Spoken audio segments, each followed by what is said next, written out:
Assalamualaikum warahmatullahi wabarakatuh. Perkenalkan, nama saya Akhidatul Izzah, NRM 0403193664. Jurusan Penyuluhan Peternakan dan Kesejahteraan Hewan 2A. Di sini saya akan menjelaskan sedikit materi tentang komunikasi interpersonal dengan dosen pengampu Bapak Andi Warnain, SST, M. Ikom. Apa sih komunikasi interpersonal? Komunikasi interpersonal adalah suatu komunikasi antara dua individu atau sedikit individu yang mana saling berinteraksi, saling memberikan umpan balik antara satu sama lain. Selanjutnya, komponen-komponen komunikasi. Yang pertama, ada sumber atau komunikator. Sumber atau komunikator merupakan orang yang mempunyai kebutuhan untuk berkomunikasi, yakni keinginan untuk membagi keadaan internal sendiri, baik yang bersifat emosional maupun informasional dengan orang lain. Yang kedua adalah encoding. Maksud dari encoding adalah suatu aktivitas internal pada komunikator dalam menciptakan pesan melalui pemilihan simbol-simbol verbal dan nonverbal yang disusun berdasarkan aturan-aturan tata bahasa serta disesuaikan dengan karakteristik komunikan. Yang ketiga adalah pesan. Pesan merupakan hasil encoding. Pesan adalah seperangkat simbol-simbol baik verbal maupun nonverbal atau gabungan keduanya yang mewakili keadaan khusus komunikator untuk disampaikan kepada pihak lain. Yang keempat adalah saluran. Saluran merupakan sarana fisik penyampaian pesan dari sumber ke penerima atau yang menghubungkan orang ke orang lain secara umum. Dalam konteks komunikasi interpersonal, penggunaan saluran atau media semata-mata karena situasi dan kondisi tidak memungkinkan dilakukan komunikasi secara tatap muka. Yang kelima adalah penerima atau komunikan. Penerima atau komunikan adalah seseorang yang menerima, memahami, dan menginterpretasi pesan. Dalam proses komunikasi intrapersonal, penerima bersifat aktif. Selain menerima pesan, melakukan pula proses interpretasi dan memberikan umpan balik. Berdasarkan umpan balik komunikan, inilah seorang komunikator akan dapat mengetahui keefektifan komunikasi yang telah dilakukan. Apakah makna pesan dapat dipahami secara bersama oleh kedua belah pihak, yakni komunikator dan komunikan. Yang keenam adalah decoding. Decoding merupakan kegiatan lain secara umum, pentafsiran si penerima pesan atau komunikan ketika mendapatkan pesan dari komunikator. Yang ketujuh adalah respon. Yang dimaksud dengan respon adalah apa yang telah diputuskan oleh penerima untuk dijadikan sebagai sebuah tanggapan terhadap pesan. Respon dapat bersifat positif, netral, maupun negatif. Respon positif apabila sesuai dengan yang dikehendaki komunikator. Netral berarti respon itu tidak menerima ataupun menolak keinginan komunikator. Dikatakan respon negatif apabila tanggapan yang diberikan bertentangan dengan yang diinginkan oleh komunikator. Yang kedelapan adalah gangguan atau noise.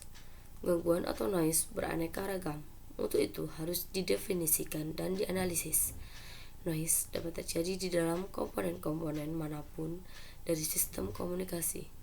Noise merupakan apa saja yang mengganggu atau membuat kacau penyampaian dan penerimaan pesan, termasuk yang bersifat fisik dan psikis. Yang kesembilan adalah konteks komunikasi. Konteks komunikasi selalu terjadi dalam suatu konteks tertentu. Paling tidak ada 3 dimensi, yaitu ruang, waktu, dan nilai. Selanjutnya adalah tujuan komunikasi interpersonal. Yang pertama adalah menemukan diri sendiri.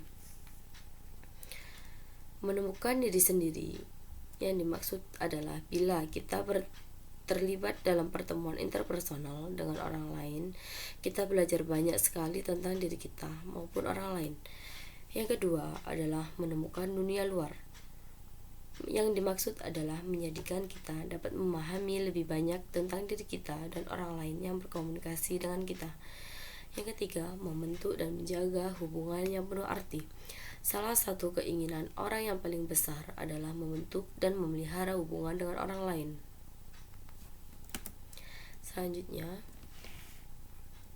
yang keempat adalah berubah sikap dan tingkah laku. Kita boleh menginginkan mereka memilih cara tertentu untuk mengubah sikap dan tingkah lakunya. Misal, mencoba diet yang baru, melihat film, memasuki bidang tertentu, dan percaya bahwa sesuatu itu benar atau salah. Yang kelima adalah untuk bermain dan kesenangan. Yang dimaksud adalah bermain mencakup semua aktivitas yang mempunyai tujuan utama adalah mencari kesenangan. Misalnya menceritakan cerita yang lucu sehingga yang diceritakan itu menjadi tertawa dan dia menimbulkan kesenangan. Yang keenam adalah untuk membantu. Yang dimaksud dari kata membantu adalah kita semua juga berfungsi membantu orang lain dalam interaksi interpersonal kita sehari-hari. Misal berkonsultasi dengan orang yang putus cinta atau dengan mahasiswa tentang mata kuliahnya. Efektivitas komunikasi interpersonal. Yang dimaksud efektivitas komunikasi interpersonal adalah interaksi antara dua individu atau lebih untuk saling menukar informasi dan saling mempengaruhi tingkah laku yang dapat menimbulkan umpan balik secara langsung demi menunjang suatu tujuan. Sifat-sifat kualitas umum. Yang pertama, ada keterbukaan. Kedua, sikap positif. Ketiga, empati. Keempat, kesetaraan. Dan kelima, sikap mendukung dan umpan balik. Model komunikasi interpersonal. Model pertukaran sosial dapat diibaratkan sebagai suatu transaksi dagang, karena orang berinteraksi dengan orang lainnya hanya mengharapkan sesuatu yang dapat memenuhi kebutuhannya. Yang kedua, model peranan. Model peranan yang dimaksud sebagai panggung sandiwara harus memainkan peranannya sesuai dengan naskah yang telah dibuat masyarakat. Yang ketiga, model permainan. Model permainan yang dimaksud adalah mengklasifikasikan model permainan ini dalam 3 kepribadian manusia, sehingga akan memunculkan salah satu aspek kepribadian pada saat berkomunikasi interpersonal. Yang keempat, model interaksional. Model yang memandang bahwa hubungan interpersonal sebagai suatu sistem dan setiap sistem memiliki sifat struktural, integratif, dan medan. Komunikasi interpersonal dikatakan efektif apabila memenuhi 3 syarat. Yang pertama yaitu pesan yang dapat diterima dan dipahami oleh komunikan sebagaimana dimaksud oleh komunikator. Yang kedua, ditindaklanjuti dengan perbuatan secara sukarela. Yang ketiga, meningkatkan kualitas hubungan antar pribadi. Komunikasi interpersonal yang efektif berfungsi. Yang pertama adalah untuk membentuk dan menjaga hubungan baik antar individu. Yang kedua, mengubah sikap dan perilaku. Yang ketiga, untuk memecahkan masalah hubungan antar manusia. Yang keempat, menjadikan diri kita lebih baik. Yang kelima, menyampaikan pengetahuan dan informasi. Kesimpulan dari materi sebelumnya adalah komunikasi interpersonal merupakan proses penyampaian informasi, pikiran, dan sikap tertentu antara 2 orang atau lebih yang terjadi pergantian pesan baik secara komunikan maupun komunikator dengan tujuan untuk mencapai saling pengertian mengenai masalah yang akan dibicarakan yang akhirnya diharapkan terjadi perubahan perilaku.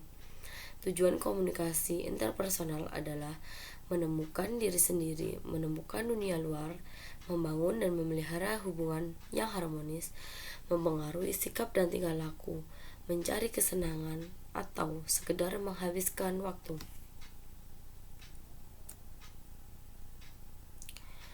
Oke, sampai di sini materi yang sudah saya bahas.